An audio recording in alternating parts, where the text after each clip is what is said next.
Hey, what's happening? I want to talk to you guys about failure and the way you define failure and the way you pick yourself up after failure. Um, there's a whole lot of that everybody suffers with every day. I suffer with it. And I just want to go through some things with you as far as my perspective goes and how I look at failure. And then I want to relate a couple of things back to some scripture to make you guys understand how it says in the Bible how we should overcome failure. So, first of all, failure for me, I mean, if you look at it in the defined state of what failure is, then, it's something that you didn't succeed at.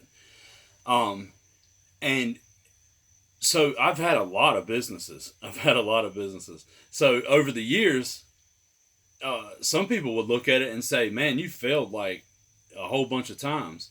But the difference is the way that you look at it. Because if you look at it as if you failed a whole bunch of times, then you're going to look at yourself as a failure, and perception is reality. So the way you perceive yourself is the way you carry your life out every day.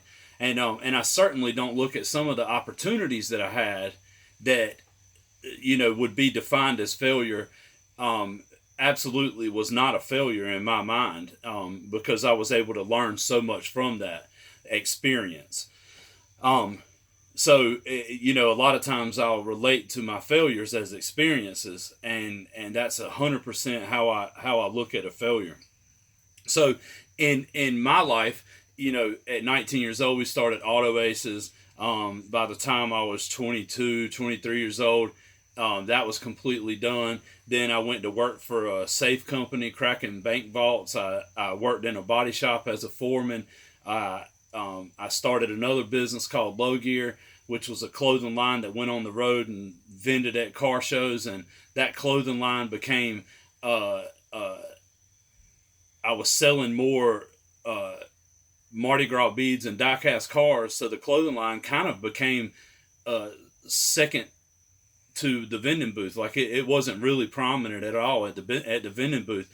And so, but low gear kept grinding on, and until about 2003, when I bought into Drop Jaw, and my older brother Glenn and I did Drop Jaw from 2003 till 2012. I came off the road full time in 2009, but I helped Drop Jaw through 2012, and then Pilgreen Wheels I just shut down. The comic book store we shut down. That was kind of out of my control. I'll go into that later. But the thrift store, we actually rent a booth now. And there's numerous other things. I mean, there's numerous things that I've done and just little endeavors I've done. But the difference is that I'm willing to jump out there and do it. So the reason I want to tell you guys that is because that's the way you learn. Like, I could have went to school for a bunch of years and learned business, and there's nothing at all wrong with going to school. I hope my girls go to school. But I didn't. I learned through the street. My education probably cost a whole lot more than any college you could imagine. But I learned it the hard way. And when you learn it the hard way, you don't forget it. So you're not going to make the same mistake again. I think there's a ton of things that, presented with another business right now. There's a ton of things I'd do different than what I've done in the past, but that's from the experience. That's from the failure. And how you rebound back from that is really what defines who you are. So, you can't wake up every day thinking negative that, oh man, I just gave all this up, or I just blah, blah, blah. It can't be negative. It's got to be positive. That's all I'm talking here on Real Life Testimony. Nothing but positive. Because if you live in the negative world, then you're going to have a negative world in you. If you get up every morning and think positive, even when you have a bad day, you'll be able to see that little glimmer of hope in there that says, you know what? It was a bad day, but tomorrow's going to be better. And that's the way you have to look at things to progressively get better. Something I've said, something that's on my profile, 1% better every day. So if you wake up with a positive attitude towards life, a lot of times life will give you a positive attitude back. So, but if you wake up every day thinking that this day is going to suck, then 9 times out of 10, that day's going to suck. That's just the way it works. It's all in your mind and how you look at your life, how you perceive your daily steps. If your daily steps isn't really what you want to do, then maybe you should change your daily steps, or slowly try to transition into a different daily step. Because in that sense, you're able to overcome whatever it is that you created, or whatever it is that you call a failure. You're overcoming that, and you're going forward, and you're taking a positive step in the right direction.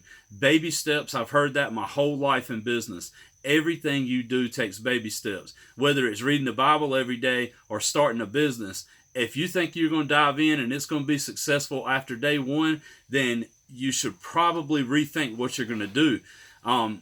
Because there's nothing that you're going to do in life that you're going to be successful at the very beginning. You see that you see the guys that hit big and make millions of dollars in 2 days. Well, that's probably like, and I don't know this to be a fact, but that's probably like 0.5%. I mean, it is probably a really ridiculously low number of people that hit big to start with. So you have to grind. That's what I talk about when I post on social media. Keep grinding.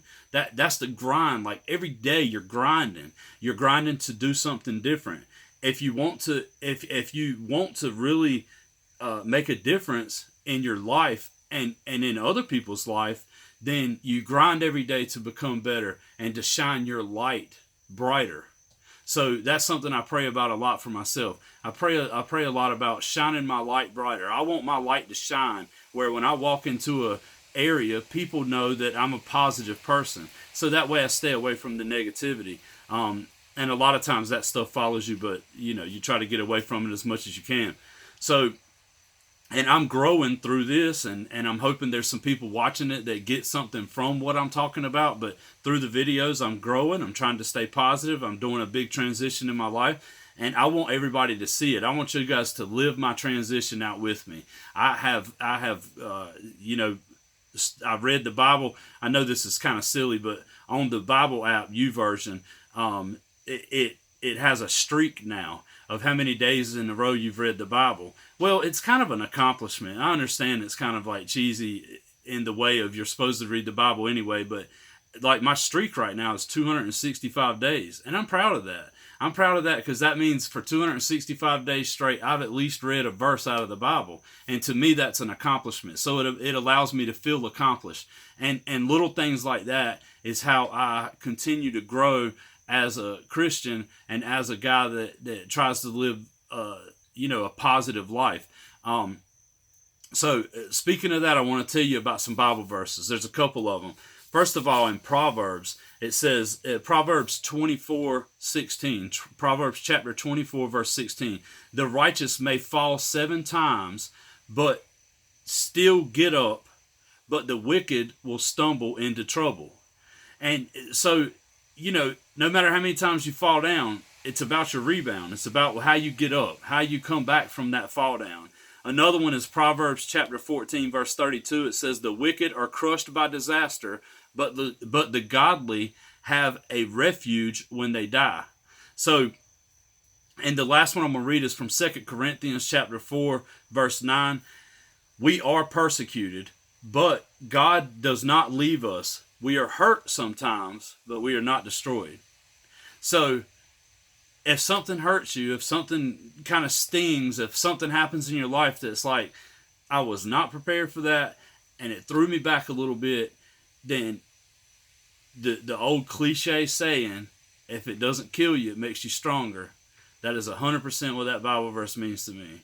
If it doesn't kill me, it made me stronger. There's something I got out of that. There's something out of that experience that I got that I can get, that I can find positive in and continue to move forward in my life in a positive direction. So just that last verse, we are persecuted, but God does not leave us. God does not leave us. Understand that. That's a big deal. Doesn't matter what happens, what you've been through, what you've done, how many sins you've committed. God does not leave us. And we are hurt sometimes, but we're never destroyed.